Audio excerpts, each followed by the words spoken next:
After a person die, uh,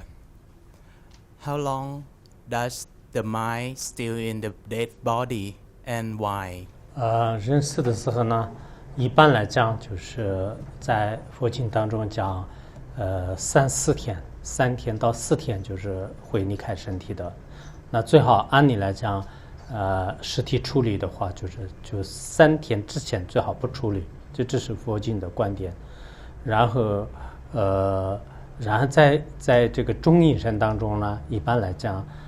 待49天。就是他是待49天，49天之后呢，除了特殊情况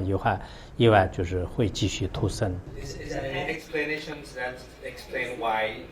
the mind still in the body after death? 因为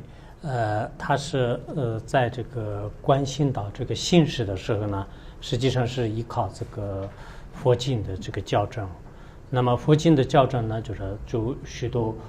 这个经典当中就是说，我们的这个心识呢，是离开这个身体之前呢，也会这样的。但是这个现在的很多人，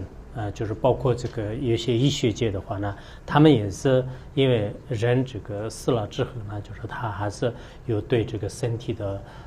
这个进行就是观察之后呢，还有就是存在这个肾识，所以以前那个日本呢。就是专门有一个心理学的医学结构，他们在观察的过程当中呢，他们说3天之内呢，就是可能这个心识呢就是不离开，所以这个是恰好跟那个佛教就是所讲到的是非常非常相似。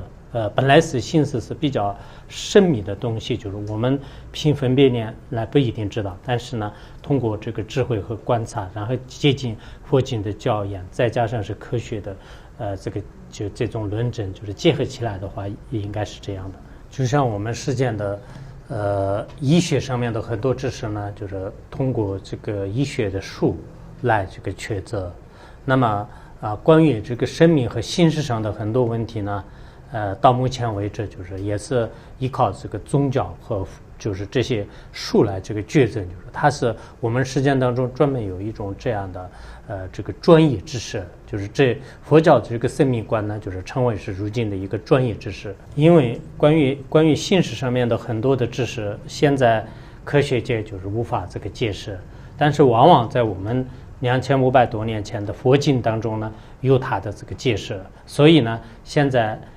这个新一代的科学界呢，也是不得不借用佛教的知识。我自己认为，关于这个生命的一些深奥的部分呢，一定要大量的翻阅我们的这个南传佛教和这个藏传佛教、汉传佛教的这些经典。那么这些经典当中翻阅的过程当中呢，就完全就是发现现在很多就是用科学来解释不清楚的道理呢，实际上就是我们这里就是完全找得到它的答案。有一个问题我讲一下，现在很多人相信科学，但实际上科学也说不出很多的结论。前一段时间我在北京，跟原来的中国科技大学的校长，叫朱清时，跟他有个对话。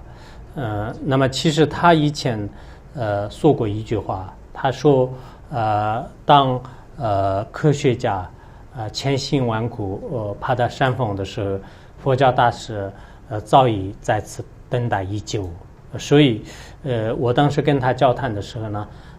就也说你作为一个科学家，就是为什么就是说出这句话。我问他的时候呢，他自己也认为，通过这个佛教的生命学当中呢，他会找到就是现在科学就是无法解释的很多道理。因为他已经当过中国科技大学的校长10年了，所以我想像他们就是一辈子研究科学的人，也最终呢在佛教当中会找到答案的。像那个什么瑜伽实体论啊，还有楞严经啊，就是他学了，他在一个叫兰慧经上师，就是在那里学了很多知识，然后呢就是他也最后说出了这句话。Going back to the 3 and 4 days after death, this is the same everyone, or it's vary between one person and another person. If one person have more attachment would it longer, or if the one person have less ignorant or less attachment, then it will be shorter? 当然佛教里面讲是最晚就是在那里，所以说可能每个人的情况都不同，有些很快就去世了，去离走了。